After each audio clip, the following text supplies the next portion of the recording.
Hello and welcome. Thank you for joining me today. I would like to talk a little bit about the primary sources of Norse mythology and paganism, but it's quite difficult because unfortunately very little religious content was ever written when it comes to Norse pagan because they really did value oral history and oral teachings over everything else. However, as touched on in a previous episode, there are still some important texts about Norse pagan beliefs that were written down after the area converted to Christianity. Should you be new to looking into Norse paganism, there have been recommendations on reading the Poetic Edda and the Prose Edda.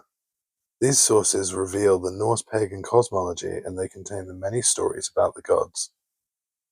Another highly recommended book is the Havamal, which is more of a guide on how to live. This is a book that has sometimes also been called the Words of Odin or Odin's Words. The Havamal also contains wisdom about topics like how to be a good host, how to ensure your legacy is remembered, how to maintain strong friendships, future generations. It's a great text to help you understand the culture. If you decide to read the Havamal, you should be asking yourself if you share any of these values. If you feel inspired by any of the text, it's a really good indicator that you could be looking in the right place, and Norse paganism might in fact be for you.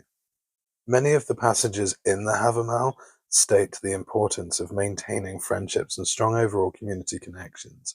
Community is actually a big aspect of Norse paganism. Most modern Norse pagans likewise seek to form groups and meet often so that they can worship the gods together.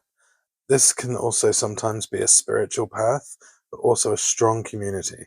When it comes to practicing Norse pagan religion, there are certain things that can be done. For example, the gift cycle is how we engage with our gods and with each other and promote harmonious relationships. As it says in the Havamal, be your friend's true friend. Return gift for gift. You should think about what that means for you. Gifts can be offered to spirits, ancestors, and gods, and through these offerings we deepen our relationships to them. A gift is something you give to somebody without expecting anything in return. It's not a payment for services rendered or a bribe. It's not transactional.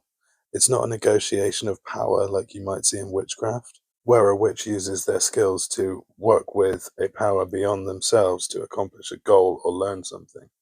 A gift cycle is a relationship which deepens through shared gifts. I give to you to share my friendship to you. You give back, and I trust that you're a friend to me. If I stop giving gifts or you stop giving gifts, then that trust dissolves and that relationship ceases to grow. Many Norse pagans believe in the existence of the gods identified by the names they were called by the different Germanic peoples. For most of them, that's Thor, Odin, Freya, and Frey. One thing to note is all prayers don't have to have offerings, but all offerings have a prayer. Prayer can take the form of anything from the spontaneous to the elaborate. However, there is a reasonably common form, which is 1. Invocation. Name the god or goddess you want to pray to or offer to. 2. Request gratitude. After addressing the god, you can humbly make a request. Sometimes this can be something of desperate immediate need or of something desired in the future. You can also express gratitude for something that has already been given. 3 is offering. If you're making an offering, now would be the time to do it, along with a good description of the item being offered, referencing why it's the gift you give. And number 4 is closing.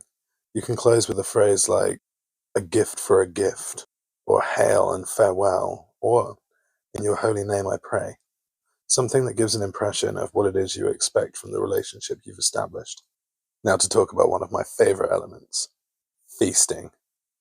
Feasting is exactly what it sounds like. It's a big party after the community blot. And blot is the Old Norse word for sacrifice. There are different theories about where the word came from. Some think it's linked to blood and words of old slaughter rituals. Some think it's linked to bless. The closer word to sacrifice is blessing. So there's the theory that goes along with that. Traditionally, the feast would be the responsibility of the host. The host would provide everything from the meal to the entertainment, and this was considered to be an incredible honor. Hospitality is one of the core values of Norse pagan, so hosting a feast after a blot is both a great responsibility and a great honor.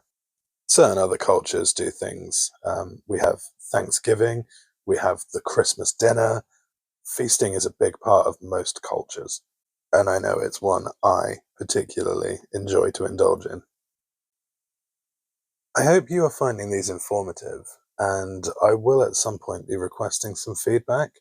There will be a comment section or a blog of some description where people can reach out to me and tell me how they think and how they feel this is going and whether there's anything I should change or do differently. I'm looking forward to that, but that's coming in the next few weeks. It has been great to be your host, and I will drop the next episode next Sunday. Thank you for listening. Enjoy the rest of your day.